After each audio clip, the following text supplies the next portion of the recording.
So I wanted to read out these two comments. So this is going to be one video and another video, and these are two actually very meaningful comments. And then we have the second comment from Andrea. And Andrea writes, hi Bharat, to be able to buy that much properties in EU in that short amount of time, from having 20,000 in savings in 2019 to 9 properties in 2023, one has to have crazy income first. We could see that you have built a very profitable business. You used to put 6,000 euros per month in stocks a few years back while doing Denmark property renovations. The main point is to overcome that low income obstacle. It would be great if you could make more videos about that. How to go from 1,500 to 2,500 euro per month to 10,000 euros per month. One with lower income could save up to 20,000 euros for real estate investment down payment, but then having a loan with high interest for 20 to 25 years and mortgage for that period where rent is much lower than the mortgage. There is no way to go with further real estate investments without having really high income. You could maybe run through some numbers. For example, Germany, where living costs are in 2,000 to 3,000 euro range, and that one should have thought of reaching at least double that amount of income to be able to consider real estate. This is of course doable if someone has 3,000 to 4,000 euros of income, invest that extra 1,000 in some other country where the prices are lower. So the response I wrote to this is like, I found your question and observations very sincere. I thought for 2 days about your comment to see if I can write an answer which gives a different perspective, because the answer cannot be simply make more money. I mean, on the one hand, like there really is very little you can do without making more money. For example, thinking about speaking to my father-in-law right now, recently, he was also thinking about like starting his own side business or something, and I think like that's really a great idea. I think the first step that anybody can do when they are thinking about increasing their income is like opening a side business in the thing that you're already doing, right? Now, if business is not really your thing, freelancing is not really your thing, like even taking up a side job or something, I think like this is something you can do. Job, if you are comfortable doing a job, I think then taking up another job where you're just working 10 hours, 20 hours or something per week, I think that is not bad, because there's unfortunately like very few things you can do to increase your income. The first one is going to be, of course, like, upskilling yourself, like learning a trade where you are actually making more money. That's the first possibility. The second possibility is going to be increasing the amount of hours you work, right? Like if you think about it, like that's the only two options you have. Like either you work more hours or you get paid more per hour. And of course, like that's for the basic level, right? Like, so with this basic level, you can at least have some kind of additional income. The second level really comes when you're able to decouple the income that you're generating from the time that you're investing inside something. And many people do it with online courses, with YouTube videos, with stocks, because they're also like, all right, like you're spending the same 8 hours, like, tracking the market, things like that, and you're trading there, but you can also have leverage. With leverage, you are able to make a lot more gains, but also at the same time have a lot more losses. So then that's the next stage where you're able to somehow leverage something else against your time, so that your time and income is not completely connected. This is how most of the people I know have done it. The stage after that comes that you are buying other people's time so that they can do the work for you. And that is like, having employees and things like that. These are the only like 3 options that comes to my mind when it comes to like increasing your income. And, there could really be something that you're very good at, and you just need some kind of push. You need some other person to take a look at what you're doing from a different kind of eye, to give you some kind of moral support, to tell you that you're doing well, to tell you that these are the things that you're doing wrong, and these are the things that can be improved. I think those are very important things. If you're not having any kind of support in your life, and maybe you don't have that drive yourself, then it's a difficult situation to be in.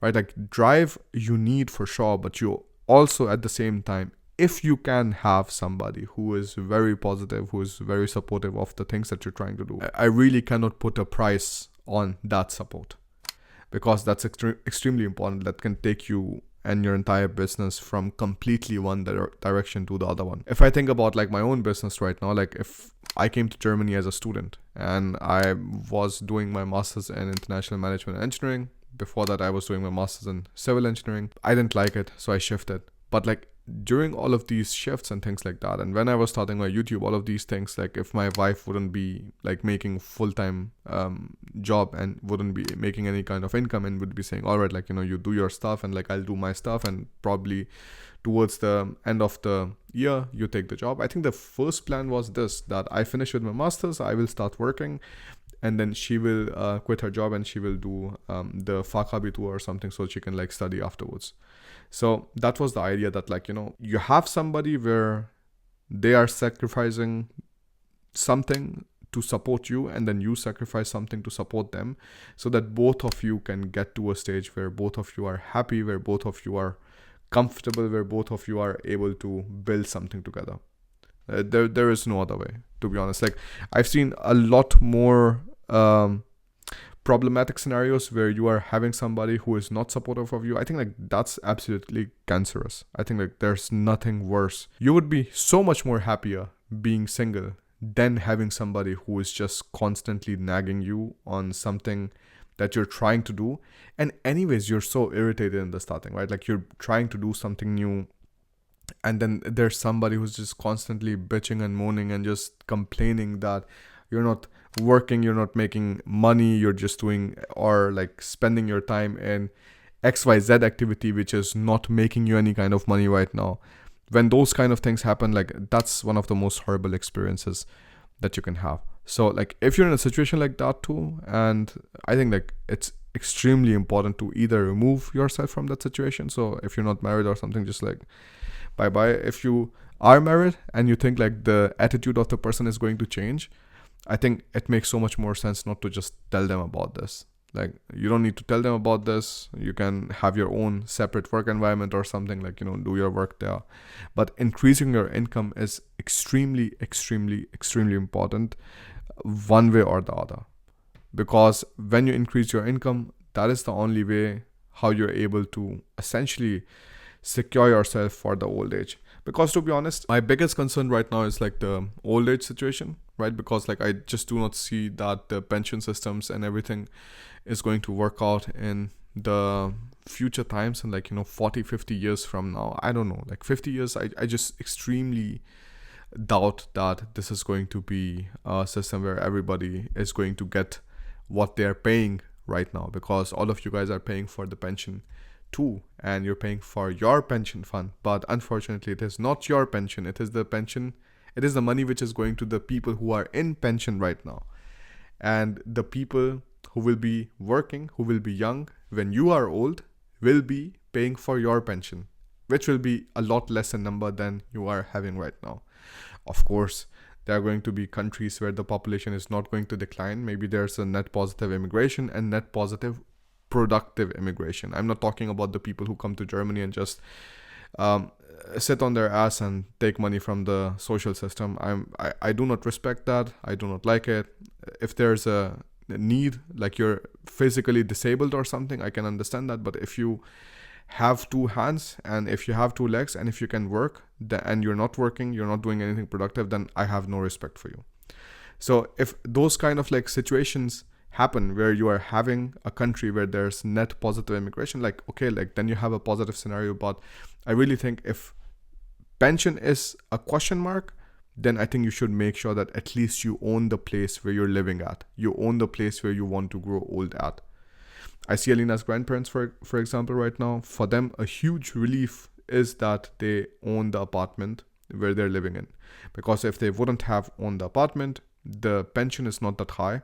If they would be on top of that paying 1,200 euros or something in just income, like this rent, then the problem would come that if there are any kind of like unexpected expenses and things like that, it's a huge blow. Like you just do not want to live your old age in a constant fear of what is going to happen if I get another bill of 500 euros, 600 euros, something like that. That's not a good stage to be in. So you're young right now, but you should be constantly also thinking about the older version of yourself and how the life is going to be for you if you do not take the right steps right now. And unfortunately, in a society of like instant gratification where people just simply cannot think farther than the weekends, most people really screw up in this part. And I don't want you to do the same mistake. People have gotten rather impatient, right? So you want to have everything. You want to see everything. You want to live in different places. You want to do this, that, 100 other things. You can call hypocrisy here because I like to do the same thing, but the difference is that I have the financial means right now to do the things that I'm doing, that I can travel to different kind of places and be wherever I want. The plan was not always this. The plan in the starting was in 2018 when the business did not pick up and it was pretty bad, that we are going to take an apartment which was costing 142,000 euros. We visited this apartment, we met the owners and things like that, and we were at that time we were 23, 24 or something, and like we are still studying and like doing part-time jobs and things like that. Our idea was, and I already made the video about the Bashpa Vertrag. So we were always already thinking about buying an apartment, and we were trying to take the necessary steps so that we are secure when the time comes, right? So we had the Bashpa Vertrag and everything, and the plan was that when we find an apartment or something, we already start making some kind of like, loan payments, and we buy something which is cheaper. 142,000 euros. This apartment was in the outskirts of Hamburg. Not in Hamburg. You will not find something like this in Hamburg, which is in a decent condition. So that was the plan. So the plan was always to own the place where you're living in, not necessarily for now, but for your older age, right? If you decide to move in the next 2 to 3 years or something, because you might say, why should I own something when I don't even know I want to stay in that place? If you decide to move to another place in the next 2, 3 years, 5 years, whatever, and the decision is all of a sudden, right, then you can simply rent it out to somebody else. That's the main thing that you can do, right? So that's why I also really believe it is important not to, I don't know, like if you're having the income of like 1,500, 2,500 euros or something, and then all of a sudden you end up buying a house which is 1 million or 500,000 or something. First of all, of course, you have to find a bank which gives you the loan for that. But if you get that, I think you are going to have so many more sleepless nights than when you get something which is like, I don't know, 100,000 euros or something. I think you will still sleep much better at night because this is something which you see an end coming to it. You do not think that this is going to stretch out into eternity, because 500,000 at 1,500 euros or something, that's, I don't know how many years you're going to work for that, right? So these are the few ideas that you have to really sit down and make notes about, like how you want to address them and what do you want to do about it, because I really want you to think that the asset prices are constantly going up.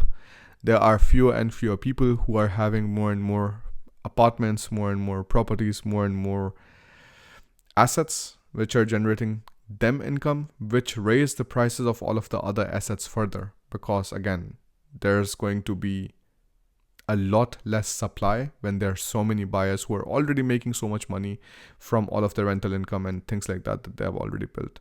So make some serious thoughts about it in this direction, and really do not trust very quickly what your banks tell you, because they want to sell you the things which are also making them the highest provisions. So it's extremely important to just speak to a few people, make an educated decision, and do something about it. But definitely something has to be done about this, right?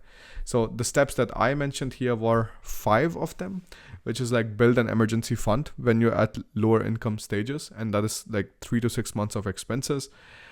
Start investing at least some money in stocks regularly. At this stage, I think it's extremely important, because your income is not that much that you can do something with that you can like buy an apartment, things like that. Then the next one is like figure out where you want to live and how you want to live, rent or own a house, apartment. Investment properties could be dangerous at low income ranges, because I have never seen as many fuck ups happening in anything else in my life except real estate. I've already told you about this interior designer situation. So like if I would be really counting on the rental income from these apartments, and if I have no other money coming inside, and these kind of fuck ups happen, that this guy is now taking like 2.5 months, who knows, like I hope I'm able to rent this out in December, which also doesn't look very likely. These kind of like fuck ups can happen in real estate. So if you're counting on that rental income and your own income is very low and you have put all your chips inside something and you don't know if it is going to work out or not, don't do it with real estate at least, right? Because if you want to buy an investment property and you're expecting rent, it's very difficult. Best is, like I always said, is like these multi house units. So you have 2 house units where one family can live on one side, another family can live on the other side. That's the best investment that you can do, because you can also always live in that yourself, and then you're having a extra income or something from the side. But otherwise, just buying one apartment only as a investment property or something, which is a little bit expensive, I don't know if that really makes sense. Of course, it depends from person to person. Then the next one is, if you buy an investment property, is the country you're buying pro-landlord or pro-tenant? I think that was a very, very important point I wanted to mention, because in countries like Germany, you're having generally pro-tenant policies. What pro-tenant policies means that if there's some kind of like, breakages which happen in the apartment, something like that, the tenant can always come and ask you to fix something, things like that. And that gets really annoying, like that the income does not stay passive for very long if you have to deal with these kind of things constantly. And these things you don't really have to do in Eastern European countries, like that is not very common there. So that is something that you also have to think about, that you do not end up buying a property in a place where you are constantly fixing it. And I tell you, like the costs can be really, really high. The number 5 is, ideally you decide to buy a property on loan, start living in it, and when someday you decide to move out, you can simply rent it out to somebody else. And of course, rental income in Germany would be definitely more stable, even if it is lower than the Eastern European countries. In Bucharest and stuff, for example, you can generally end up making a lot more in rent at times, at least in the middle range. I think at the higher end, you will definitely find people in Germany who can pay you a lot more in rent. But also then comes a stage where they will not be renting, they will simply be buying it outright. So these kind of questions I really like, because these are very nuanced. They have like 100 different like working constraints happening. And that's why it's like so interesting to actually speak to people and see what their actual scenario is, and then figure out a solution to that. What solution? I mean, at least like some kind of approaches to that, because in the end, the most important thing is like you do something that you're comfortable with afterwards. It should never be a thing. I think the worst decisions are always when you think that you took a decision because somebody else manipulated to take you that decision or something. So I think you always have to remember that like the end decision should always be yours. Of course, you can speak to 100 different people, but what you do in the end, it has to be your own story, right? About increasing the income, things like that, I hope you understood those points. If there are some specific things you want to ask me there, you can write me in the comments. If you want to speak to me or something, you will find the link for that also in the description. Thank you so much for watching this video. I will see you in the next one.